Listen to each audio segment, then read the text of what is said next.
네, 안구따라 니카야를 관통하는 공부 세세 모음의 네 번째 품 지난주 공부 마쳤고요. 오늘 다섯 번째 품에 들어갑니다.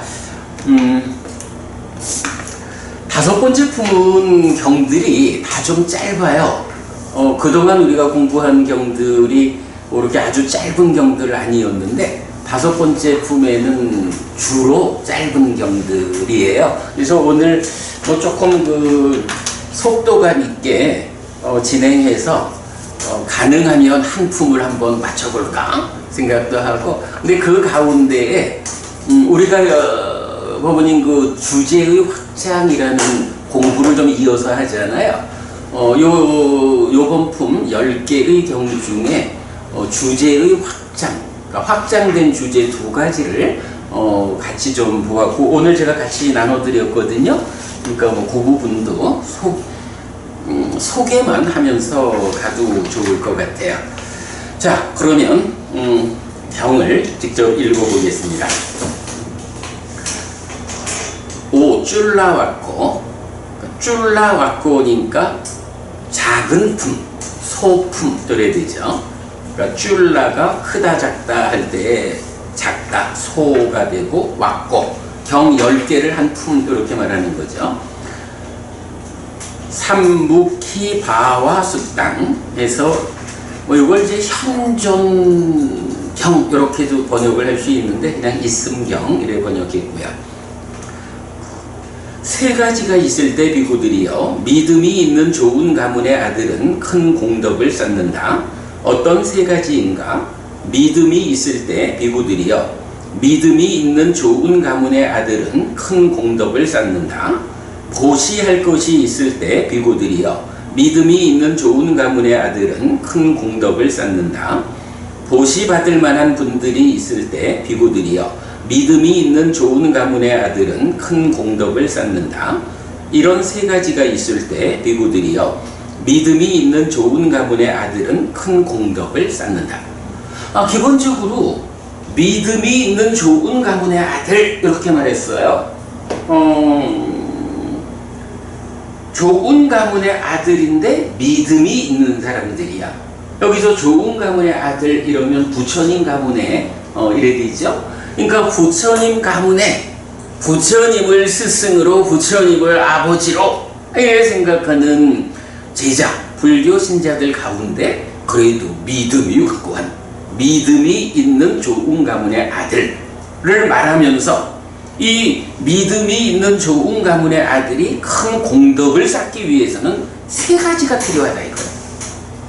그러면서 그 세 가지로 뭘 말하냐 하면 첫째가 다시 믿음이야. 근데 이게 중복되는 의미죠. 근데 사실은요, 믿음이 없다라고 하면 믿음이 있는 좋은 가문의 아들이 못 돼. 그죠? 그러니까 이 사람이 좋은 가문의 아들인데 믿음이 있는 좋은 가문의 아들이요 라고 말하려면 기본적으로 믿음이 있어야 되는 거예요. 이제 이렇게 지금 말하고 있는 거죠. 그래서 첫 번째 조건이 믿음이 있어야 한다. 그런가 하면 이제 큰 공덕을 쌓는다라는 측면. 공덕을 쌓자면 어떻게 해야 됩니까? 공덕행을 지어야 되죠. 공덕행이 어떤 게 있나요? 그죠? 기본적으로 세 가지 공덕행 이래서 계와 보시, 수행 이래 되죠. 계라고 하는 게 제가자의 입장에서는 기본적으로 5개라고 보면 되고, 좀 더 특별한 노력을 하겠다라고 할 때, 포살일에 맞추어서 8개를 지닌 삶, 이렇게 5개를 지니고 포살 8개를 지니는 삶을 산다 하면, 그야말로 제가자로서는 참으로 믿음이 있는 좋은 가문의 아들이다. 이렇게 말할 거고, 이러한 좋은 가문의 아들이 공덕을 쌓아야겠다라고 하면 공덕행을 실천해야 되는 거죠. 그럴 때 그 공덕행이 보시와 계와 수행 세 가지 공덕행의 토대가 있다. 이렇게 말하는 거죠. 그래서 이제 그 중에 첫 번째로 보시를 해야 공덕이 쌓인다. 이렇게 말하는 거죠. 자, 그러면서 그러면 이제 믿음이 있어야 하고 보시를 해야겠어. 보시를 하려면 뭐가 필요한가? 이 부분을 보는 거죠. 보시를 하려니까 기본적으로 보시할 게 있어야지. 그죠? 보시할 게 있어야 돼. 그런데 보시라고 하는 거는 우리가 이제 사실 세 가지 공덕행 가운데 계나 수행 이거는 기본적으로 그건 누구 몫이냐 이러면 내가 계를 지키는 거고 내가 수행을 하는 거잖아요. 그런데 보시라고 하는 거는 물론 보시도 내가 하는 거야. 그런데 한 가지 차이가 있어. 보시는 혼자 하는 게 아니라 누군가에게 주는 거예요. 물론 이거를 이제 제시, 법시, 무예시 뭐 세 가지로 말할 수 있지만 그냥 기본적으로 제시, 이런 물질적인 대품 이렇게 감안하고 말하자면 누군가 나의 보시를 받는 사람이 있어야 이 보시는 성립하잖아요. 그죠? 이 측면을 놓고 이제 경은 이래 말하는 거예요. 믿음이 있는 좋은 가문의 아들이 큰 공덕을 쌓기 위해서는 첫째로 믿음이 있어야 된다. 그리고 보시를 해야 공덕이 되는데 보시를 하기 위해서는 첫째로 내가 보시할 게 있어야 된다. 그죠? 어떤 형태로든 내가 보시거리가 있어야 보시를 한다. 그런데 이 보시라고 하는 거는 혼자 하는 게 아니라 상대방이 필요해. 그래서 보시 받을 만한 분이 있을 때 이렇게 말하는 거죠. 자, 그래가지고 믿음이 있는 좋은 가문의 아들이 큰 공덕을 쌓기 위해서는 세 가지 조건이 있다. 하나는 그가 믿음이 있어야 한다. 그가 보시할 것이 있어야 된다. 그리고 그 보시를 받을 사람이 있어야 된다. 이렇게 말하는 거죠. 여기서는 스님들이니까 제보시가 아니고 보시 이런 게 주로 스님들은 제보시.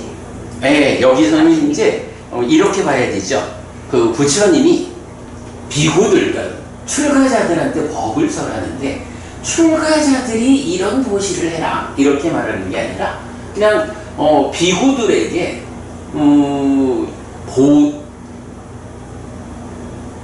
믿음이 있는 좋은 가문의 아들이 꼭 출가자만을 말하는 게 아니라 재가자도 있잖아요. 그래서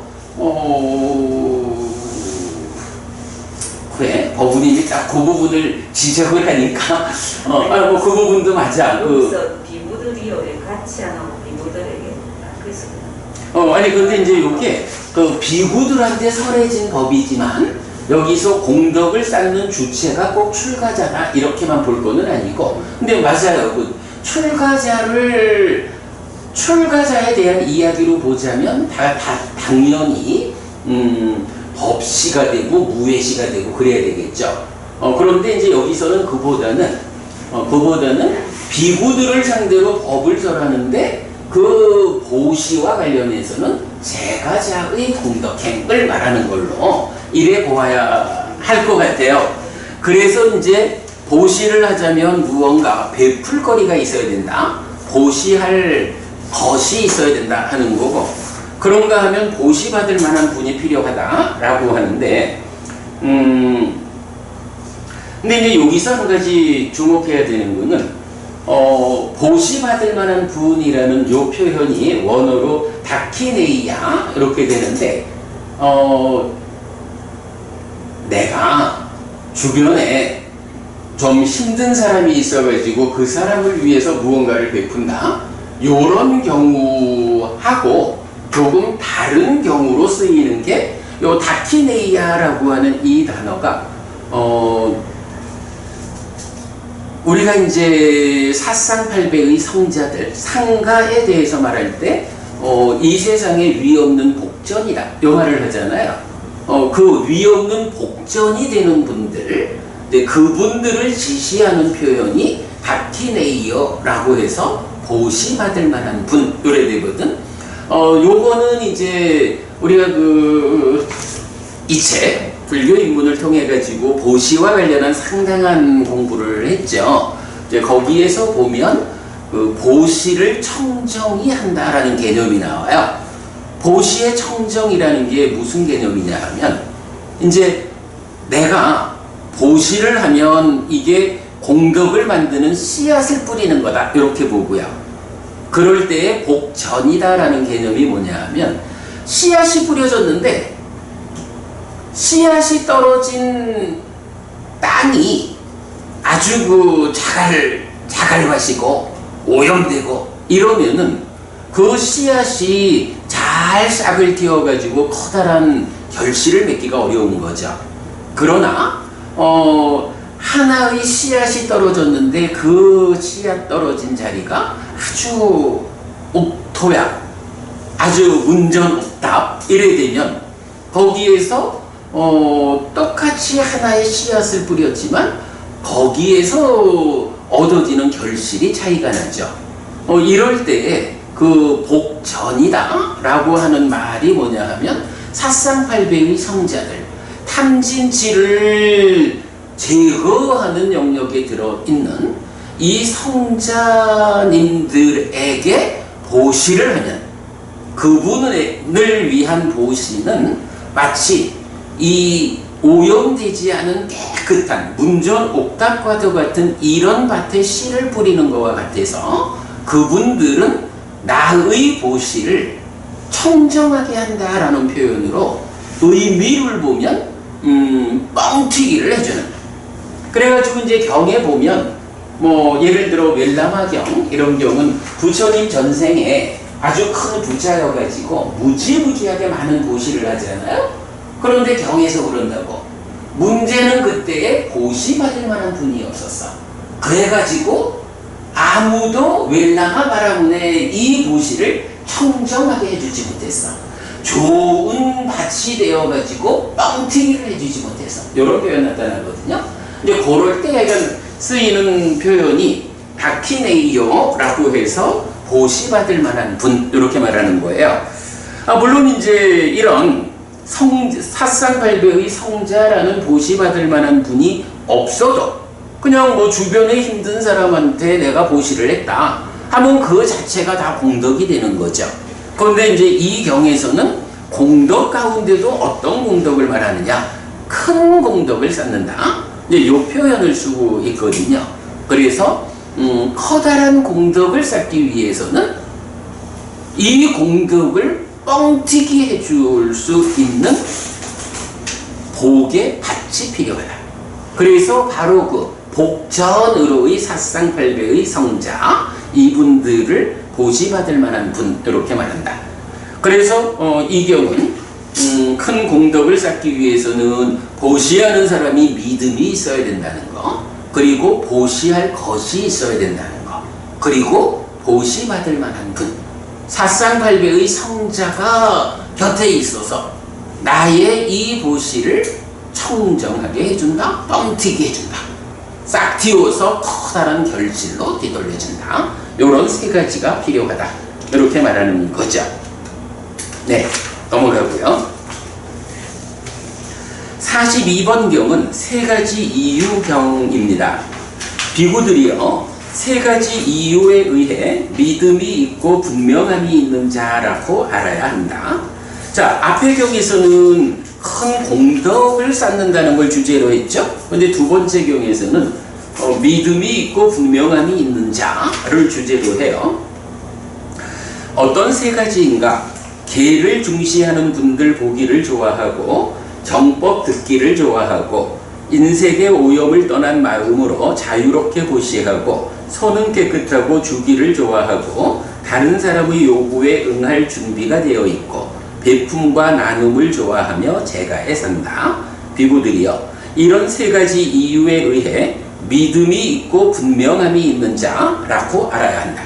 뭐 일반적으로 믿음이 있는 불교신자 이렇게 말하지만 그보다 한 단계 더 강조된 표현이 믿음이 있으면서 아주 분명함이 있어.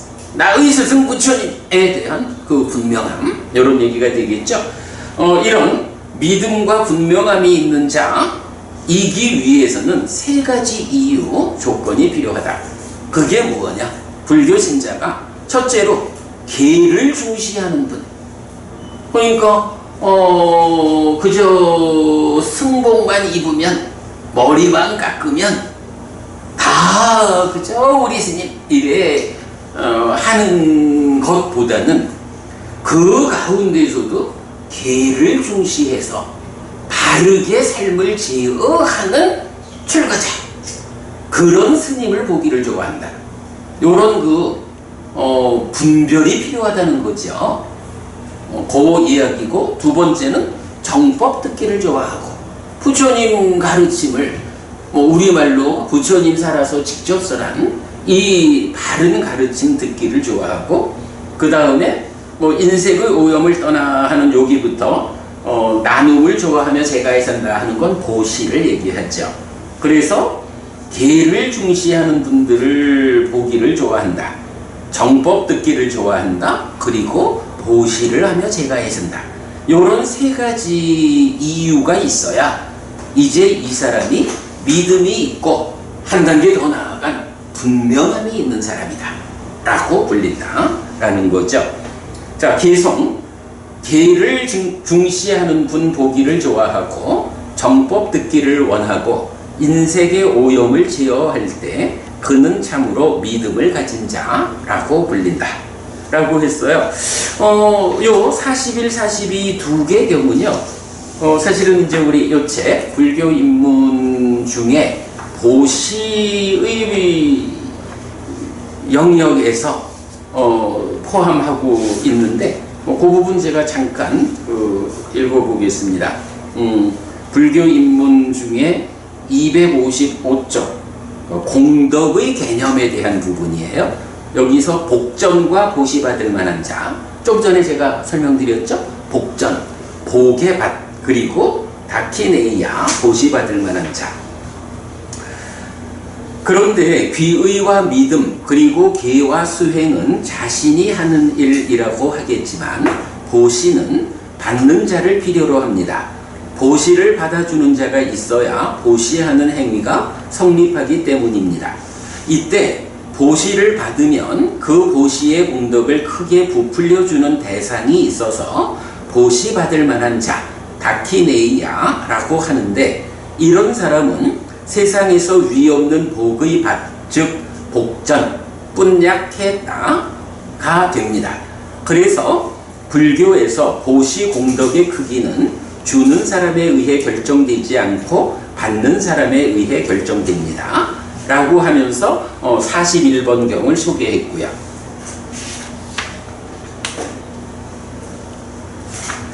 그 다음에 이제 넘어가면 믿음의 측면 이래 되는데, 믿음의 측면에서 방금 소개한 42번 경을 소개하면서 이렇게 믿음의 측면에서도 그 공덕을 보아야 한다라고 소개하고 있거든요. 이게 조금 소개를 하려지면 너무 길어져 가지고 이렇게 그 41번, 42번 두 개의 경이 불교 입문에서 공덕이 무엇냐를 설명하는 쪽에 인용되었다라고만 소개하겠습니다. 자, 세 번째 경으로 넘어갑니다.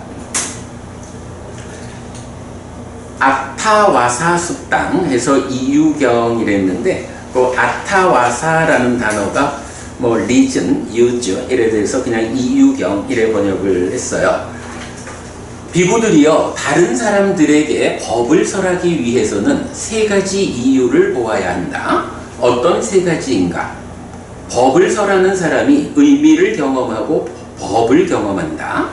법을 듣는 사람이 의미를 경험하고 법을 경험한다.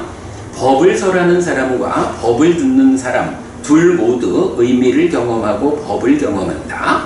비구들이여, 다른 사람들에게 법을 설하기 위해서는 이런 세 가지 이유를 보아야 한다.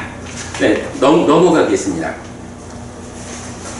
넘어가면 이제 44번 말을 이어간 경입니다. 비구들이여, 세 가지 경우에 말을 이어간다. 어떤 세 가지인가? 법을 설하는 사람이 의미를 경험하고 법을 경험한다. 법을 듣는 사람이 의미를 경험하고 법을 경험한다. 법을 설하는 사람과 법을 듣는 사람 둘 모두 의미를 경험하고 법을 경험한다. 비구들이여, 이런 세 가지 경우에 말을 이어간다 라고 했는데, 자, 지금 보면 경 두 개가 사실은 내용이 동일하죠.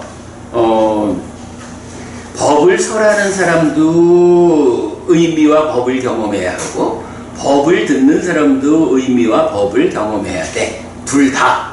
이렇게 해서 이제 세 가지로 나오는데, 이렇게 설하는 사람도 듣는 사람도 모두 의미와 법을 경험해야 이게 법을 설하는 이유가 된다. 이런 말이죠.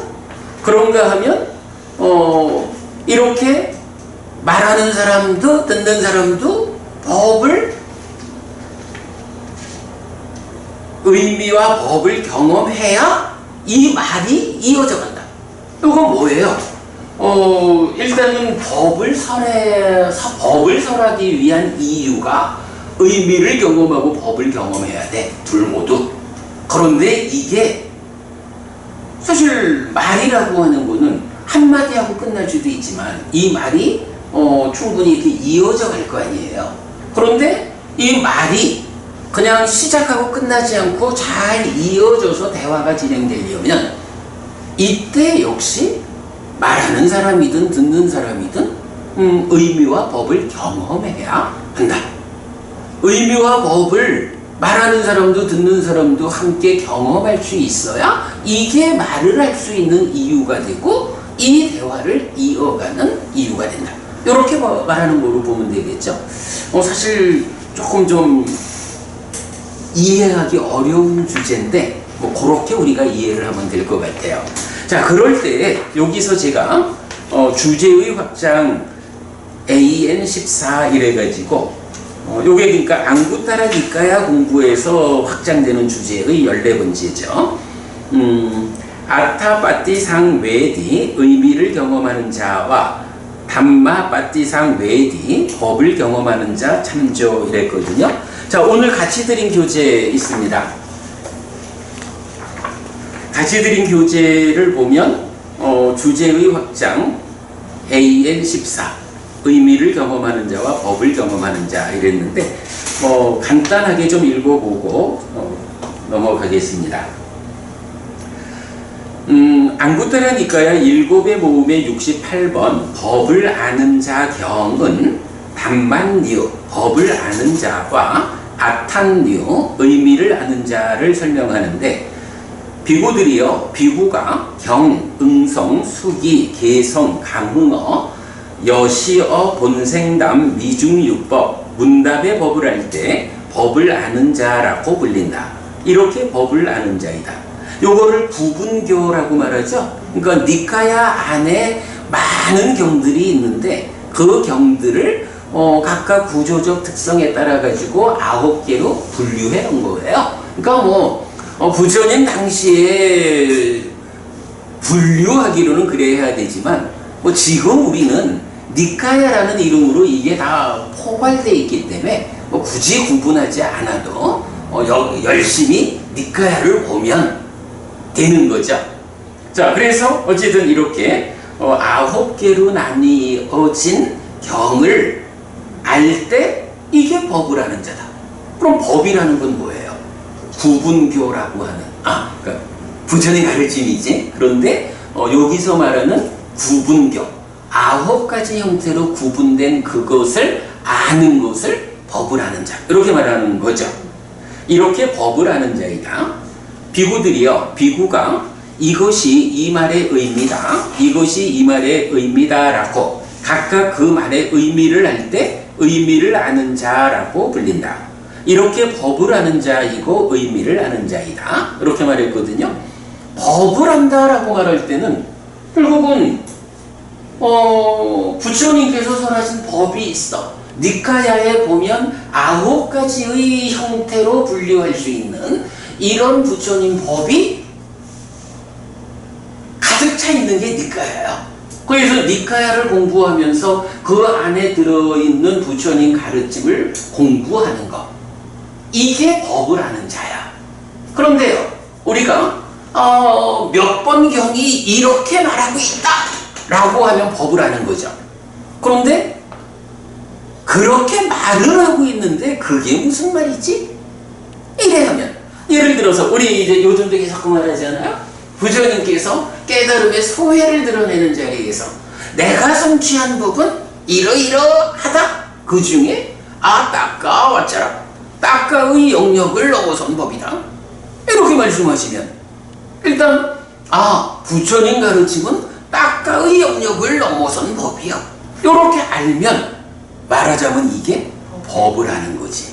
그런데 사실은 굉장히 오랜 세월 동안 이렇게 법은 알려졌지만 그러면 그 따까의 영역을 넘어섰다라고 하는 그게 무슨 말이지?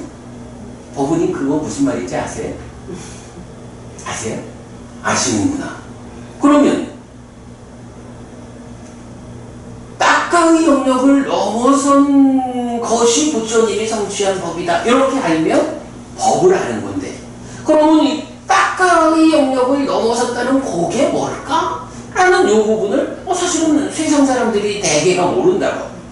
그런데 법부님이 지금 그걸 안다 그랬잖아. 그럼 그건 뭐야? 의미를 하는 거지. 요 의미, 요거 사실 우리가 그 맞지마니까요 관통법회에서 12번경 할 때인가 22번경 할 때인가 한번 요 내용을 보았었어요. 그 내용을 이제 좀 보았었는데 사실 특히 우리가 이제 그 한국 불교가 한문 불교권이잖아요. 그러면 김정혜 법부님도 이거 많이 보셨을 거예요. 그 한문 불교에서 보면 의와 법이라는 말이 나온다고. 의와 법이라는 개념이 나타나는데 저는 진짜 이게 무슨 말인지 모르겠더라고요. 아마 기실론에서도 저 말이 굉장히 강조되어 나왔던 것 같아. 왜 이래가 보면 의라는 건 뭐고 법이라는 건 뭐야? 말은 하는데 그게 의미하는 바가 뭔지를 모른단 말이야. 잘. 그게 참 어렵거든요. 그런데 사실은 이제 우리가 22번경 뱀의 비유경 공부를 하면서 요런 이제 의미를 따져본 거죠. 그래가지고 우리가 법이라는 거는 경이 말해주는 구분교야. 니카야에 들어있는 부처님 가르침 이 모두가 다 법이요. 그런데 방금 말씀하셨듯이 따까의 영역을 넘어섰다라는 이게 무슨 말인지 내가 압니다. 바로 지금 읽어본 경에서 그러잖아. 이것이 이 말의 의미다라고 각각 그 말의 의미를 할 때 의미를 하는 자. 법과 의라는 게 그거야. 이런 개념도 우리가 이해할 수 있죠. 자, 그런데 여기서 이제 사실 우리가 봐야 하는 게 뭐냐 하면 지금 제가 법을 아는 자 경에서는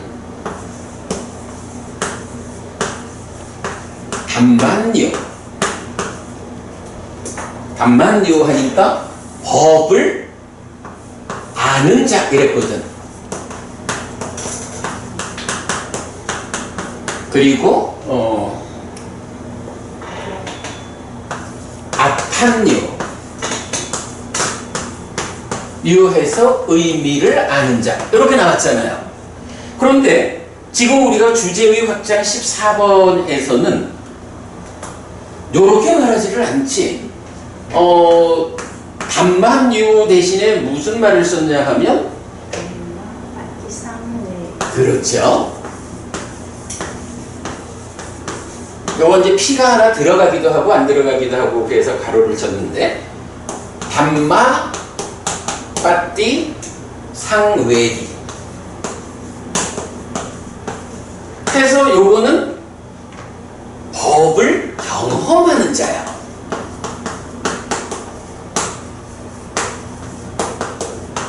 그리고 아탄유 의미를 아는 자에서도 역시 아타에다가 피가 하나 들어가기도 하고 안 들어가기도 하고 빠띠상 외디 해가지고 의미를 경험하는 자 이래야 된다고. 그러니까 지난번 22번 경을 맞지마 공부할 때는 담만유 아탄유 법을 아는 자, 의미를 아는 자, 이 측면에서 법과 의가 무언지를 우리가 이해를 했다고요. 근데 오늘은 43번, 44번 경에서는 아는 자라고 말하지 않고 경험하는 자라고 말하는 거야. 요건 뭘까? 요게 우리가 좀 관심 갖고 봐야 되는 주제겠죠. 그래가지고 이제 이렇게 우리가 주제의 확장으로 했는데 뭐 그냥 쭉 좀 읽어드리고 가겠습니다. 우리 뒤에 또 좀 보기도 하고. 자, 그래서 어쨌든 법을 아는 자, 의미를 아는 자입니다까지 했고, 그렇다면 담마 빠띠상 외디 법을 경험하는 자는 그 법을 알고 삶 속에서 직접 경험하는 것을 말하고, 아타 빠띠상 외디 의미를 경험하는 자는 그 의미를 알고 삶 속에서 직접 경험하는 것을 말한다고 하겠습니다. 이런 맥락에서 경들은 이렇게 삶의 의미를 경험할 때 개발된 느낌인 환희, 희열, 진정, 행복의 과정으로 삼매를 성취하는 것을 알려줍니다. 이렇게 이제 정리를 했는데, 사실은 이제 이 이야기예요. 법과 의, 가르침과 그 가르침의 의미에 대해서 안다는 것과 경험한다라는 것은 어떤 차이가 있는 것일까? 이 부분 어떻게 봐야 될까요? 사실은요, 요게 이렇게도 볼 수가 있어. 우리 1차 인식이라는 거요. 1차 인식을 어떻게 말하죠? 1차 인식하면 안입이, 설신, 의가 색, 성향, 미촉, 법을 인식하면, 물론 뭐 여기 이제 욕탐이 오지만 안식 내지 의식이 생기죠. 요거 삼사화합 촉하면 촉을 조건으로 수, 느낌이 생긴다, 경험한다, 이렇게 말하잖아요. 락, 고, 불고불락. 이럴 때 이걸 우리가 어떻게 설명을 하죠? 내입처가 외입처를 인식해가지고 식이 생겨나는 거. 요게 뭐냐 하면 외입처를 아는 거죠. 그죠? 요게 외입처를 아는 거라고. 그런데 3사와 촉해서 수, 느낌이 생겨났다, 경험된다 라고 하는 건 뭐냐 하면 이 외입처를 경험하는 것, 이렇게 말하잖아요. 그래서 이런 얘기지 뭐. 노버부님을 보면 해피스님의 안이 인식 주관이 되어서 노버부님이라는 인식 객관을 보면 노버부님이다라고 알죠. 노버부님이다라고 아는 게 안식이 생겨난 거죠. 그러면 이 세 가지가 동시에 있다라는 거. 그러니까 인식 주관인 해피스님과 인식 객관인 노버부님, 그리고 노버부님을 보아서 노버부님이다라고 한순간이라도 이전의 상태가 아니라 보고 있는 지금 보고 있는 대상, 요렇게 3사와 촉하면 거기서 나는 노버부님을 보니까 즐거운 느낌이 경험되고 있어. 이런 데면 요걸 말하는 게 해피스님이 노버부님을 보고 노버부님이라고 알고 노버부님에게서 행복을 경험했다, 이렇게 말하는 거잖아요. 아는 것과 경험하는 것이 사실은 1차 인식의 요 의미라고.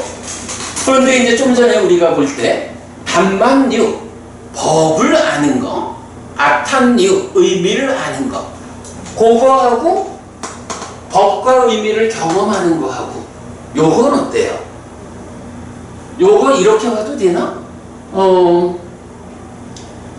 그래, 좀 전에처럼 부처님이 성취한 법은 딱가의 영역을 넘어선 법이여라고 그 법에 대해서 알고, 그렇게 딱가의 영역을 넘어선 법이 무엇냐? 라고 하니 바로 이런 의미요 라고 알아가지고 여기서 즐거운 느낌이 경험됐다. 조금 좀 어색하죠. 그러니까 알고 경험한다라는 이런 연결은 시킬 수 있지만 조금 어색하죠. 그럴 때 여기서 그러면은 안다와 경험한다라는 게 꼭 1차 인식의 경우와는 좀 다르게 그래서 제가 이제 이걸 이렇게 표현한 거죠. 법을 알고 삶 속에서 직접 경험한다. 요거 이 참 어려운 주제를 다시 말하지만 이제 법우님 부처님이 성취한 법이 딱가의 영역을 넘어선 법이에요. 이렇게 법을 알잖아. 딱가의 영역을 넘어섰다라는 게 무엇인지 이제 그 의미도 알죠. 그러면 이렇게 단반요, 앞단요, 법을 안다, 의미를 안다 하는 요 상태에서 이제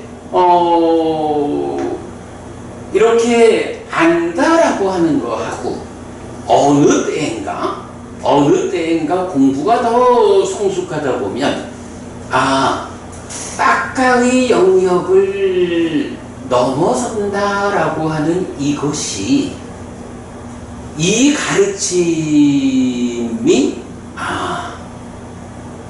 우리가 공부를 잘하다 보면 교합 더하기 수행 그러면 수행이 성장하면 어떻게 되겠어? 내 안에서 딱가라고 하는 내면의 영역이 있고 이 안에서 가래가 생겨나고 하는 딱가의 영역이라는 것을 공부가 성장하면서 부처님이 말씀하시는 딱가의 영역을 넘어선 법이라는 것이 이런 거구나 라고 법을 들어서 아는 거를 한 단계 넘어가 가지고 내가 내 안에서 나의 수행 과정에서 딱가라는 거, 이 딱가 안에서 그 가래가 생겨나는 거 이런 거를 직접 경험할 수 있겠죠. 그러면 부처님이 딱가의 영역을 넘어선 법이다라고 말씀하시는 게 이거구나 라고 내 스스로 나의 수행 과정 안에서 직접 보겠죠. 직접 경험하겠죠. 그리고 그 상태에서 더 공부가 진행되면 드디어 사마타 위파사나 해가지고 그 딱가 안에서 번뇌가 부서지는 과정을 통해 가지고 탐진치 없음 가래가 생겨나지 않음 딱가의 영역을 넘어섰다라고 하는 그 의미를 직접 경험하는 일을 통해 가지고 알아하니 되겠죠. 이러면 법을 안다, 의미를 안다라고 하는 요 말하고 그것이 그 부처님 가르침을 그 법을 배워 알고 실천하는 일을 통해서 내 삶이 그렇게 지향되고 접근하다 보면 부처님이 알려주시는 그것이 단지 경을 통해서 아는 거, 그 의미를 이해하는 거, 이거를 넘어서 가지고 내가 체험적으로 내 안에서 딱가의 영역을 이래 보았어. 딱가의 영역을 넘어선다는 게 이런 거구나 라고 직접 그 법을 경험하는 거야.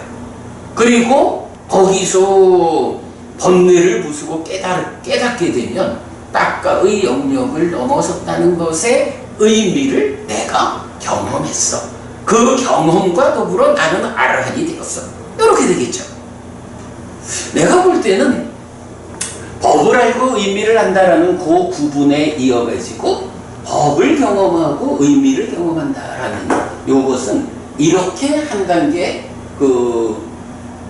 실질적으로 가르침을 실천하는 일을 통해서 내 삶에서 가르침이 경험되는 것.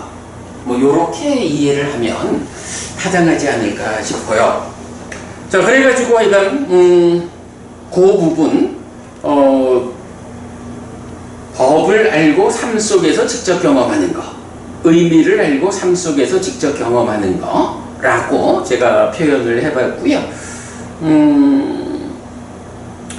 뭐 이런 맥락에서 경들은 이렇게 법과 의미를 경험할 때 개발된 느낌인 환희, 희열, 진정, 행복의 과정으로 삼매를 성취하는 것을 알려준다 이랬는데 나는 방금 어떻게 말한 거예요? 이런 경험하는 것의 완성점을 제시했죠.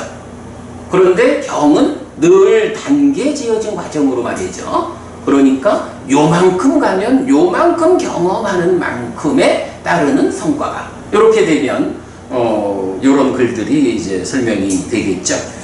자, 그래가지고 여기와 관련한 그 용례 경전들을 쭉 좀 소개해 드렸어요. 그러니까 요 부분은 그냥 그 정도 여러분들 읽어보시면 좋겠고, 아마 나중에 또 한 번 이 의미를 볼 때가 있겠죠. 그때 좀 더 자세하게 공부하기로 하고요.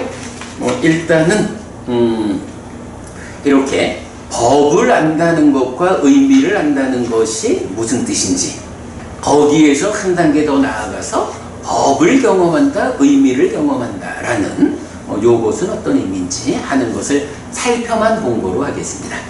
자, 그러면 43번 경과 44번 경 두 개의 경에 중심된 주제를 이렇게 보았습니다.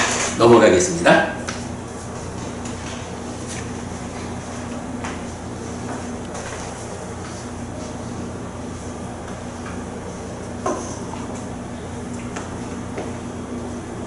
자, 45번 경입니다. 현명한 자경인데요. 빤디따라고 하는 말이 이제 많이 나오는 말이죠. 그래서 보통 발라라는 말하고 짝을 이루어가지고 발라라고 하면 이제 어리석은 자 이래가지고 어리석다라는 말을 요래 쓰던가요? 여기 어리석으로 짜죠. 그리고 빤디따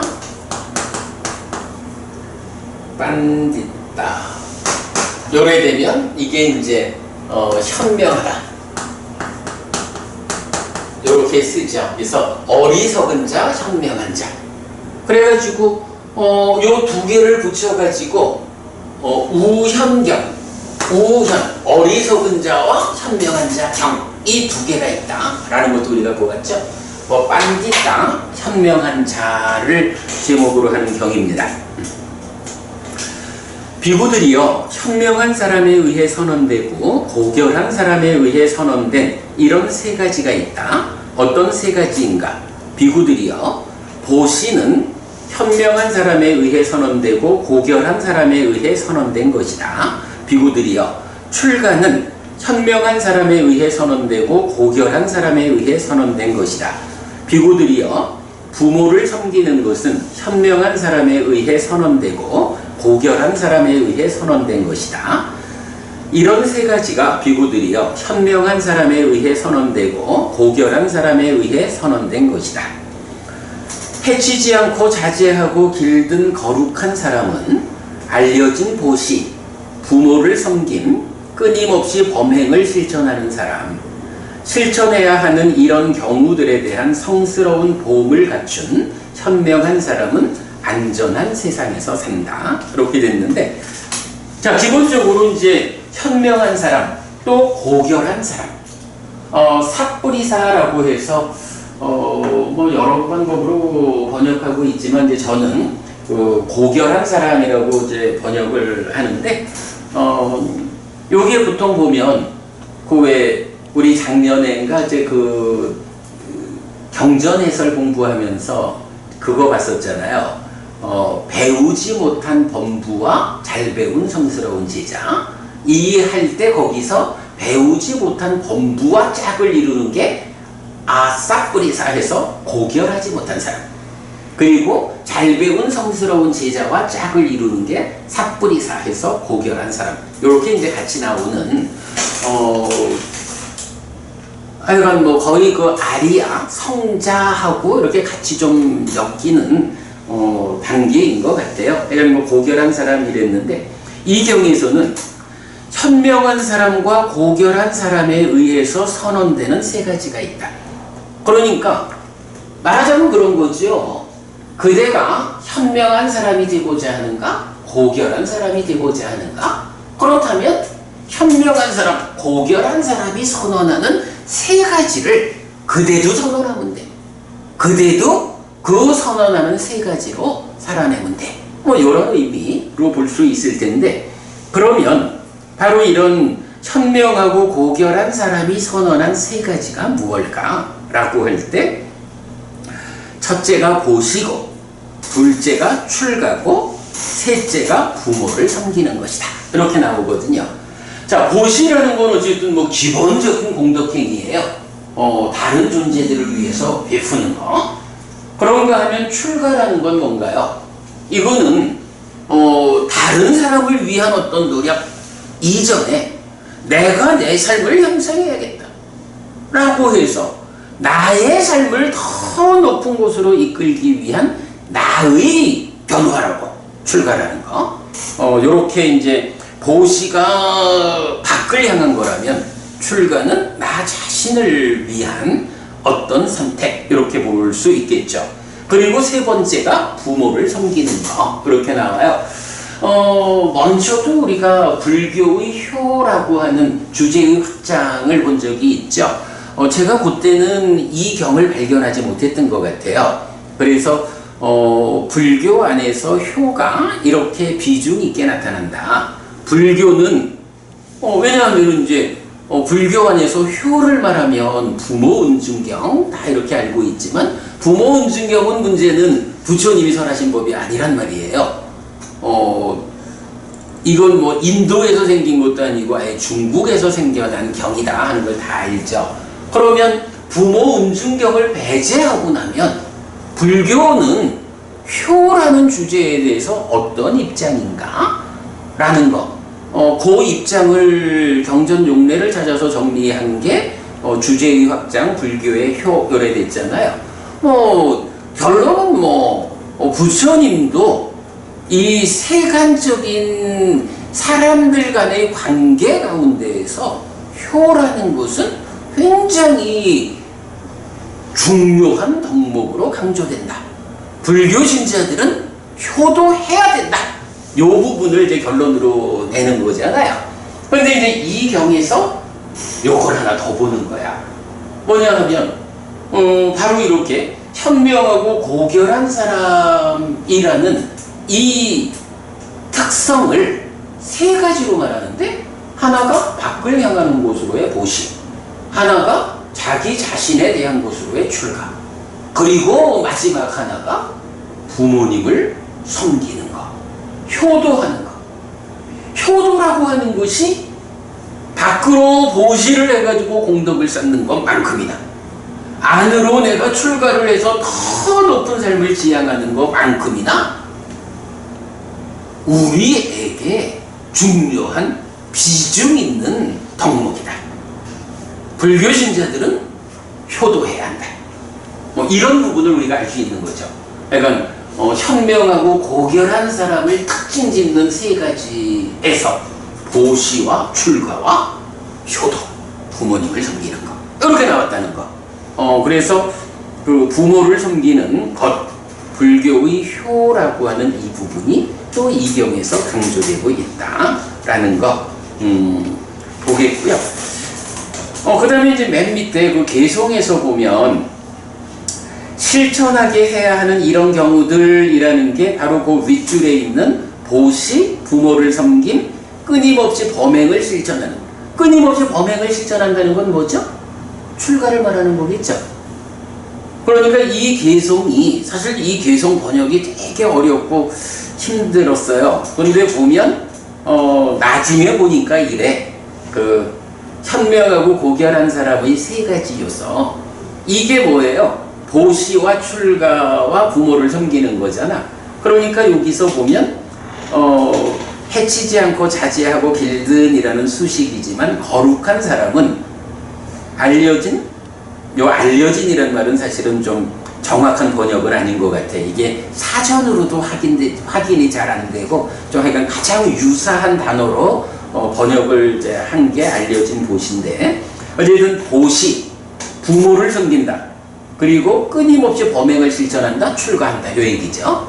요 세 가지로 그 경의 본문을 담아내고 밑에서 보면 실천하게 해야 하는 이런 경우들 바로 요 세 가지죠.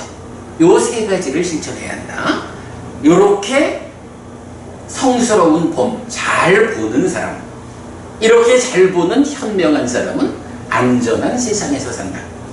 그러면 여기서 말하는 게 이런 현명한 사람이 무언가 어떤 그 격리된 곳에 있는 안전한 세상이 있어서 거기 가서 산다? 요런 말 아니겠죠?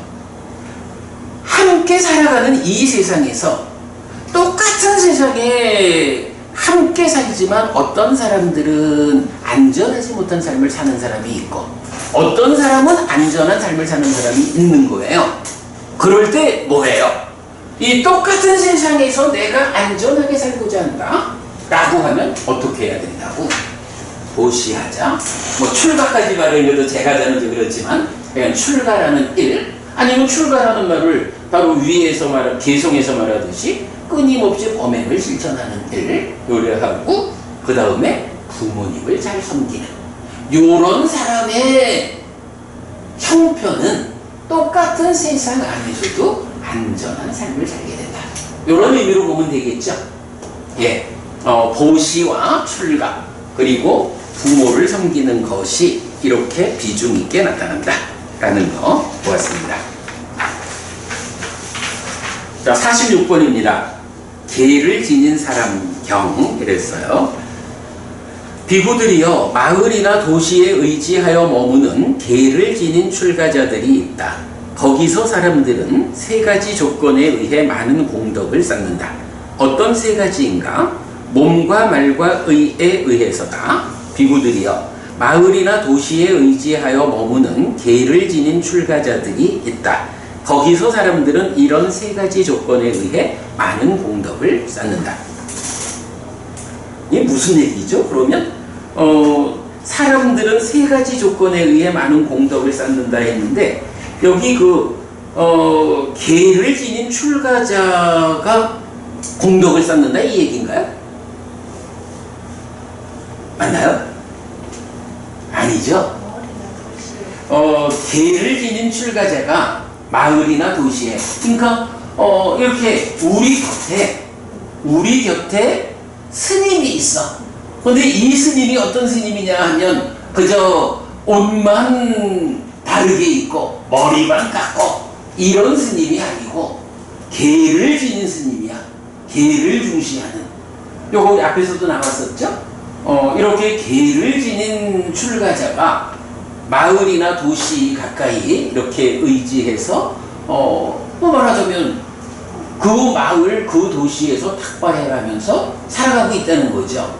그러면 이렇게 계를 지닌 출가자들이 있다라고 하는 그것에 의해서 이제 그 마을 그 도시에 사는 사람들이 세 가지 조건으로 공덕을 쌓을 수 있다는 거예요.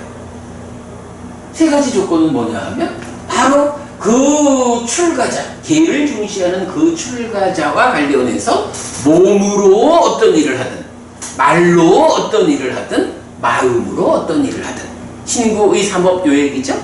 몸과 말과 의에 의해서 많은 공덕을 쌓는다. 그러면 여기서 몸과 말과 마음으로 공덕을 쌓는 일은 내가 하는 거고, 그 공덕을 쌓기 위한 행위의 대상, 행위의 상대방은 계를 지닌 출가자. 이렇게 되는 거죠. 그러니까 특히 불교 신자의 입장에서는 그런 거죠.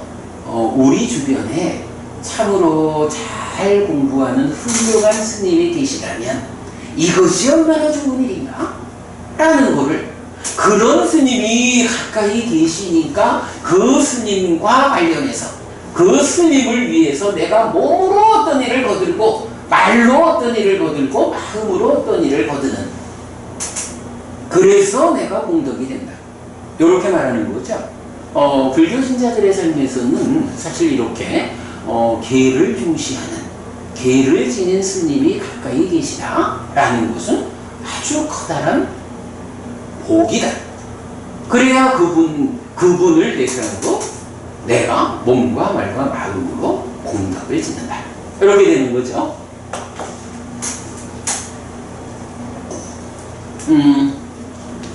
뭐 보시 받을 만한 분 뭐 같은 개념으로 다 보아도 되겠죠. 네, 넘어갑니다.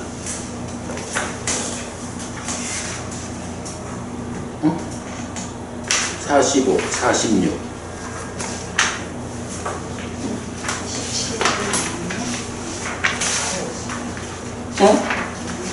이상하다? 아니, 이상하다.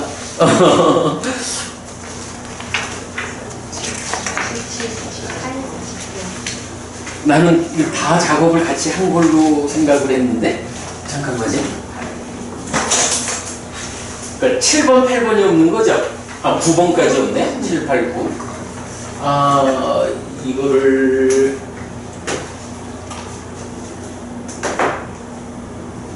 어째 이런 실수를 했을까? 자, 일단 47번, 48번 두 개는 그냥 홈페이지를 보고 제가 읽어드리면서 할게요.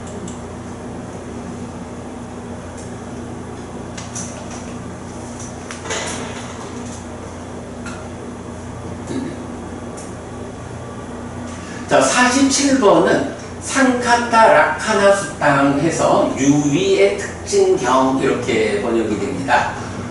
비구들이요, 유위에게 이런 세 가지 유위의 특징이 있다. 어떤 세 가지인가? 생겨남이 알려지고 무너짐이 알려지고 머문의 변화가 알려진다. 비구들이요, 유위에게 이런 세 가지 유위의 특징이 있다. 요게 47번이고요. 그 다음에 48번은 이제 무위의 특징경 이래야 되는데,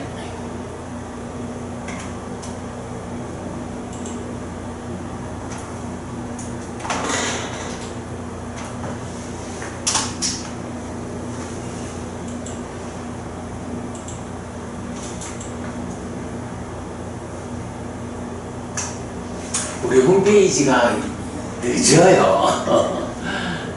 성격 급한 사람은 맞아요.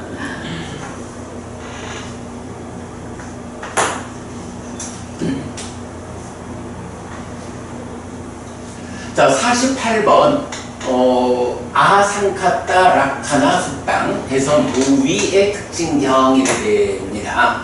비구들이요, 무위에게 이런 세 가지 무위의 특징이 있다. 어떤 세 가지인가? 생겨남이 알려지지 않고 무너짐이 알려지지 않고 머움의 상태가 알려지지 않는다. 비구들이요, 무위에게 이런 세 가지 무위의 특징이 있다. 그렇게 말해요. 47, 48번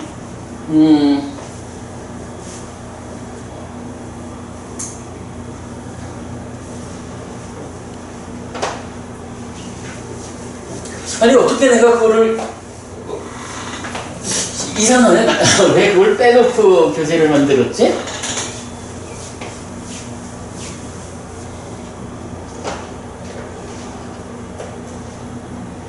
자,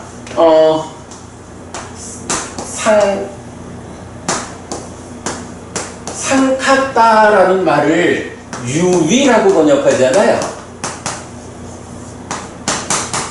그리고 아상카타라고 하면 무위 이렇게 번역한다고요. 기본적으로 유위라는 건 무슨 뜻이죠? 원래의 영향에서 탐진치가 있는 거. 그렇죠. 특히 이게 무위상류따가 있다고요. 무위상류따에서 정의 되기를 무엇이 무위인가? 탐에 부서짐, 진에 부서짐, 치에 부서짐. 그래서 탐진치가 부서져 없는 상태. 이것이 무위다라고 정의가 되거든요. 그러면 무위가 탐진치가 부서진 거니까 유위는 뭐예요? 그 반대니까 탐진치가 있는 거야. 탐진치가 있다라는 거는 무슨 말이 되나요? 방금 그래 범프님 번뇌 얘기를 하셨죠? 번뇌가 작용하고 있으니까 번뇌가 완전히 부서지지 않은 삶이기 때문에 탐진치가 생겨나는 거죠. 그러면 이 반대인 아상카타 탐진치의 부서짐 이러는데 부서져서 없는 상태죠. 무탐, 무진, 무치. 이거는 역시 번뇌가 부서진 상태죠. 누진.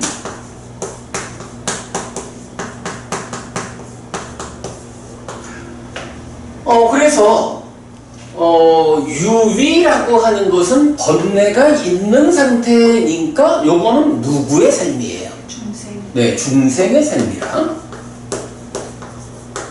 그리고 번뇌가 부서진 무위라는 것은 이건 해탈된 삶이죠.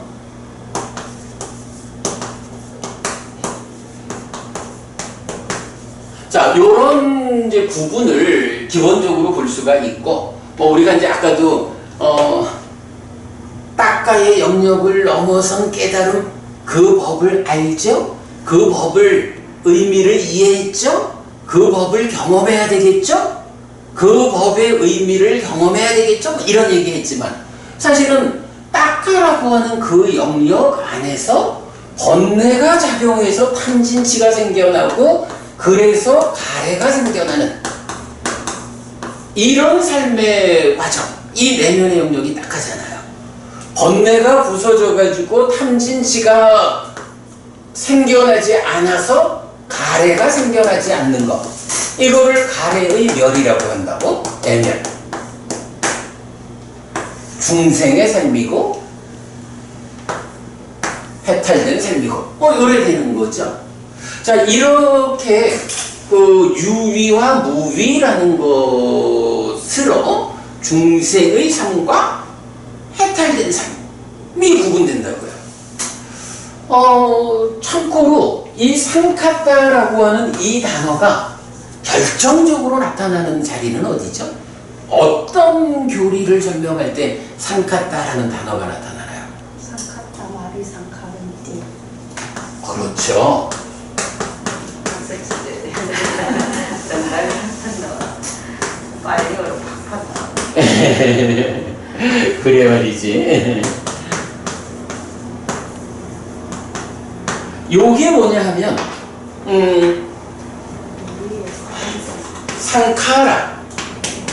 상카라가 뭐죠? 요게 행의 복수여서 행들 요래 되잖아. 오온을 말할 때 행은 꼭 복수로 나타나요. 그래서 색수상 행들식 이렇게 나타난다고. 왜 상카라인가? 왜 행들인가? 라고 할 때 상켜버린경이죠. 상켜버린경에서 상카타 마비 상카론띠 상카라 라고 해서 상카라 마비 상카론띠 한다고 해서 행들이다 이런다고. 이럴 때 아비 상카론띠 요거는 복수기 때문에 여기도 이제 n이 붙어서 단수로 말할 때는 상카로띠인데 롬띠 이래 된 거야. 그러면 아비 상카론띠 이게 형성하다 이런 말이죠. 그리고 앞에 상카타가 어떤 의미야? 유위잖아. 그래서 이거를 우리가 어떻게 번역해요? 유위에서 형성하다. 행이 뭐냐고? 유위에서 형성하는 거예요. 그럼 유위에서 형성한다는 게 무슨 의미야? 라고 하니 바로 번뇌가 있어가지고 탐진치와 함께하는 중생의 삶의 과정, 가래가 생겨난 상태, 가래 위에서 업을 지어가지고 결과를 만드는 요게 유위에서 형성한다 라는 말의 의미죠. 그래서 이제 상카타라는 유위라는 말이 대표적으로 요렇게 나타나고 있다 라는 것을 좀 우리가 알 수 있고요. 자, 그런 상태에서 이제 47번경 무위, 유위 47번경은 이제 유위, 이 상카타가 어떤 특징을 가지고 있느냐 이렇게 말하는 거예요. 그러면서 이제 경은 유의에게 이런 세 가지 유의의 특징이 있다. 어떤 세 가지인가? 생겨남이 알려진다. 무너짐이 알려진다. 머뭄의 변화가 알려진다. 이렇게 말하고 있는 거야. 상카타 유의라고 하는 이거는 일단은 번뇌 위에 있는 거죠. 번뇌 위 때문에 탐진치가 함께하는 이런 삶의 과정에 있는 것들이 유의라고. 그러면 이런 유의라는 게 어떤 특징이 있습니까? 라고 하니까 생겨나는 것이 알려진다 이거야. 생겨나 하여간. 그리고 그 생겨난 것이 무너져.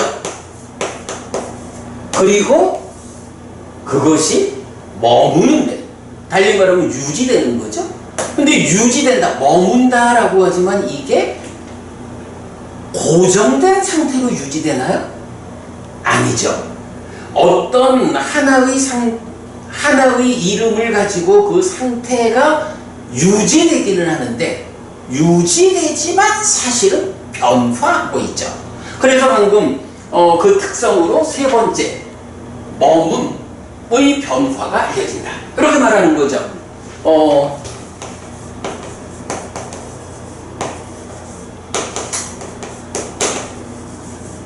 요런 특징이 있다는 거야. 상카라 번뇌의 영향을 받으면 요거요, 우리가 요 비슷한 얘기 주로 어디에서 많이 쓰죠? 오, 생겨난 것은 무너지는. 그래 이제 그 부분 맞아요. 그러고 보니 그게 저기 법안이 열리는, 법안이 생기는 뭐 그런 경우죠. 그렇죠. 거기서는 이제 자라나는 것은 모두 소멸하는 법이다 라고 해서 괴로움을 생겨나게 하는 것들은 모두 소멸한다. 이렇게 이제 법안 이야기 나오는데 그거보다는 좀 더 일치된 표현을 우리가 많이 하는데, 김정희 부부님, 네. 무언가 생겨나고 유지되다가 없어지는 뭐 이런 얘기 우리가 많이 하죠. 어디서 하지? 수행에서 보면은 그래. 네. 법을 믿어서. 그 수행하면서 보면은 뭐 이다 원래 이다 뭐 생기다 소멸한다. 그래. 그래서 이제 우리가 이제 그 얘기를 하잖아. 사실은 그래 이제 그 부분을 수행이라고 하는 것을 어떻게 말해요? 기본적으로 삼매를 정주해야 되잖아.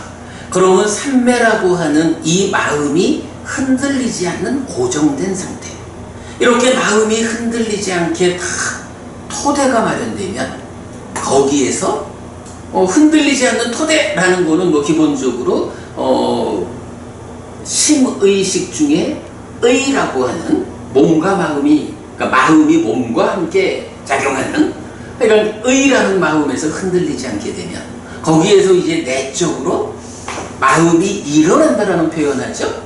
찌다, 심이라는 마음이 일어나서 이제 법이 드러난다는 표현을 한다고. 요때 드러나는 법은 호흡을 붙잡고 삼매에 들자 하는 호흡이라는 대상하고는 다른 거죠.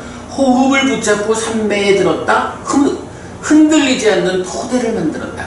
그러면 그 흔들리지 않는 토대 위에서 이제 찌다, 심이 일어나면 깨달음으로 가기 위해 가지고 무언가 보는 일을 해야 되는데, 보려면 대상이 있어야 되잖아.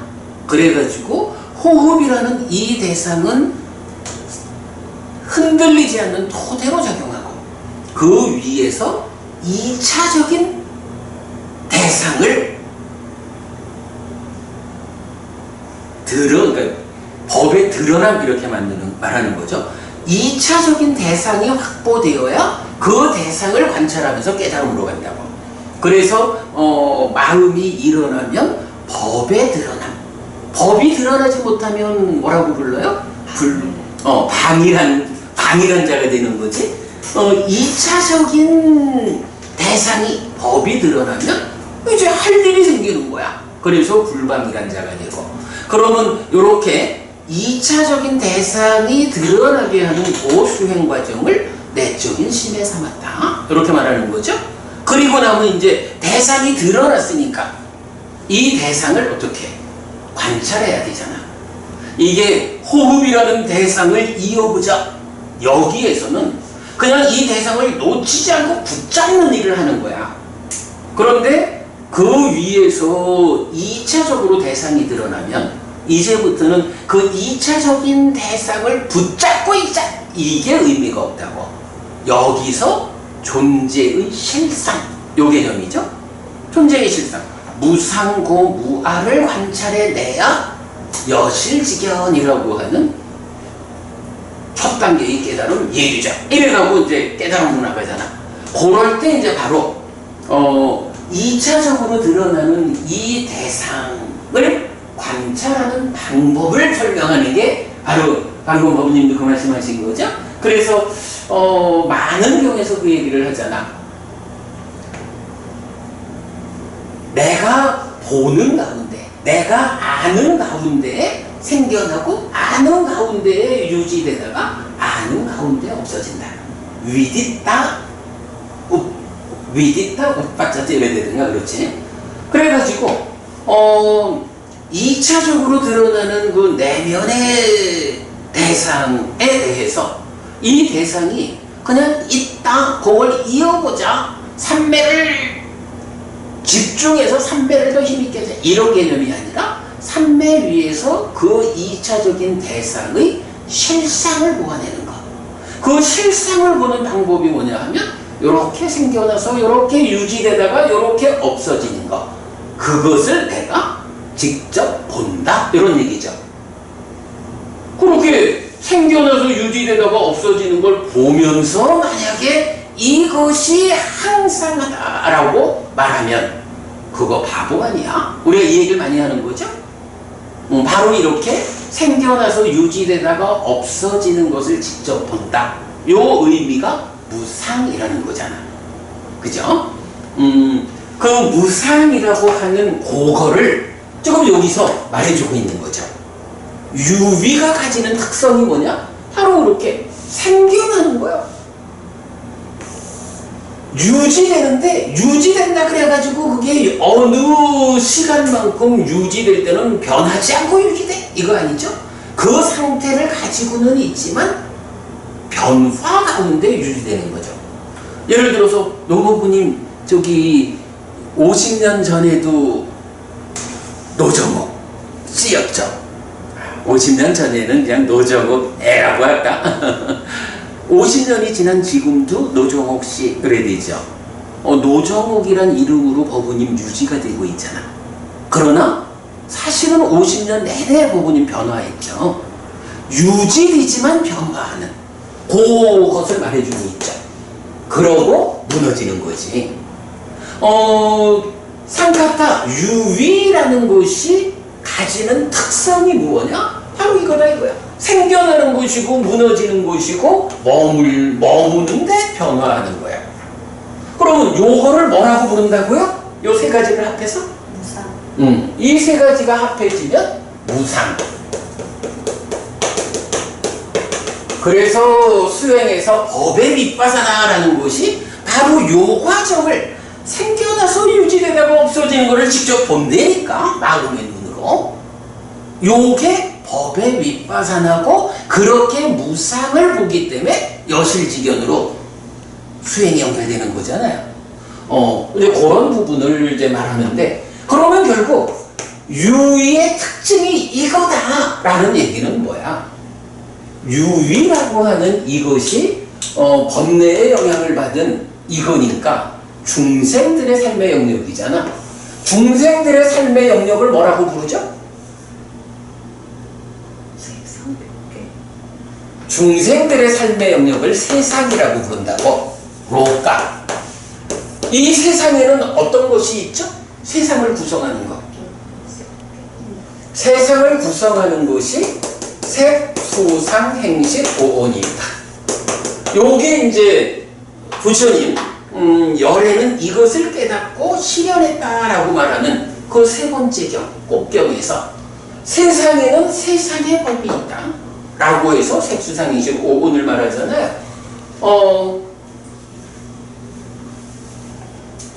이렇게 중생들의 세상, 번뇌, 탐진, 지혜 영역은 세상이고 세상에 있는 법은 색수상인식 오온이다. 오늘 아침에도 제가 강조를 했죠. 그런데 이 색수상인식 오온 요거를 하나로 묶어서 말하는 방법은 뭐죠? 근데 이거를 하나로 묶어서 말하면 행이 된다고. 이런 얘기죠. 있는 거.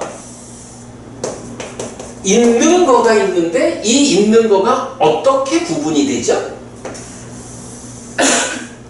이렇게 구분되죠. 행과 번뇌의 영향 위에 있는 것. 요걸 행이라고 그러죠. 번뇌의 영향에서 벗어난 것. 요걸 열반이라고 그러죠. 그래서 행과 열반이 더해진 있는 거를 포괄해서 말할 때 법 이렇게 말하죠. 그래가지고 있는 것들의 공통된 특징이 뭐야? 재범무아 이래 되죠. 그 가운데 중생들의 영역, 세상에 존재하는 것들 행이죠. 이 행은 어떤 성질을 가져요? 무상하고 고요래 되죠. 그래서 재행은 재행, 무상, 재행, 계고 이렇게 말하죠. 열반이라는 건 어때요? 있는 거에 속하니까 재범무아라는 이 성질은 공통되게 가지죠. 그러나 열반은 바로 이렇게 번뇌가 부서졌다 무탄 무진 무치 해탈된 삶 이래 되니까 무상이 어떻게 돼요? 가라앉죠. 무상의 가라앉음에 의해서 이 고는 락으로 변하죠. 사실은 재행, 무상, 재행, 계고 이럴 때 무상하기 때문에 괴로운 거죠. 무상하기 때문에 불만족하다고. 그런데 무상이 가라앉으니까 괴로움이 소멸하죠. 그 괴로움이 소멸한 걸 락이라고 부르죠. 그래서 열반은 락이다. 이렇게 되는 거죠. 이렇게 보면 지금 재밌는 거야. 47번 경에서 상카타 유위라는 것이 상카타 라카나 특징을 가지고 있다. 그 특징이 뭐냐? 라고 하니 생겨남이 알려지고 무너짐이 알려지고 머무는 가운데 변화하는 것이 알려진다. 이것이 의미하는 바가 무엇이냐? 사실은 무상이다. 이거 수행의 관점에서 보면 결국은 중생들의 삶의 영역에 있는 이러한 상카타 유위인 것들, 그것이 가지는 특성을 아까 우리 법을 알고 경험한다 요 차이도 말했잖아요. 수행의 과정에서 삼매를 정취해가지고 2차적인 법을 드러나게 해가지고는 그것에 대해서 생겨나서 유지되다가 없어지는 것을 직접 보는 법의 윗바사나라는 수행을 통해 가지고 뭐예요? 법을 경험하는 거지. 그러면 예술 진행하는 거지. 바로 그게 뭐냐? 상카타가 가지는 성질, 그 특징을 보완하고 참으로 유위적인 삶, 번뇌의 영향을 받는 중생들의 삶에 속하는 색수상인식 오온, 이것은 이렇게 생겨나서 유지되다가 없어지는 무상한 거구나. 요렇게 보아내는 것. 그런 식에 의해서 결국은 무상 재행 계고라고는 또 열반은 락이라고 하는 이런 삼법인의 이야기를 직접 경험하는 과정이 수행 과정이죠. 그래서 아까 제가 약간 그렇게 말한 거죠. 법을 안다라고 할 때 그 아는 것을 넘어서 가지고 수행의 과정에서 직접 보는 것, 법을 경험하는 것, 이렇게 말했던 거죠. 요거 법의 윗바사나라는 개념이 이렇게 되는 거고요. 자, 그런가 하면 이제 48번경은 무위경이죠. 무위의 특징경. 무위에는 역시 세 가지 특징이 있어. 그게 뭐냐라고 하니 생김이 알려지지 않아. 생김이 알려지지 않고 무너짐이 알려지지 않고 머물면서 변화하는 것이 알려지지 않는다. 이렇게 말하죠. 이거 뭐야? 생기고 무너지고 뭔가 변화하는 것은 무상인데 이 무상이 알려지지 않는다라는 건 뭐예요? 그죠? 바로 그 표현이죠. 무상이 가라앉았다. 무상이 가라앉았다. 바로 이 표현인 거야. 그죠? 무상이 가라앉으면 무상하기 때문에 생겨나는 괴로움이 생겨나지 않는다. 그것이 라기가 그것의 완성이 열반이다. 그래서 열반은 무상이 가라앉음에 의한 행복의 상태다. 이렇게 말하는 거죠. 제가 볼 때는 요 47, 48 두 개의 경이 유위의 특징과 무위의 특징을 말해주고 있는데 이게 그대로 삼법이에요. 박법부님 그렇게 봐도 되겠죠? 예, 그렇게 보았습니다. 오늘 이거 품을 마치려고 했는데 하다 보니까 경 두 개를 두 개가 아니라 세 개를 남겨놓았네. 경 세 개는 다음 주에 맞이하도록 하겠습니다. 우리도 5분 전에 맞춰봅시다. 그래, 이렇게 그럼 오늘 수업 마치고요. 삼마삼부토 바가와 스와타토 바가와타 담모 숫바티반노 사와카 상고띠.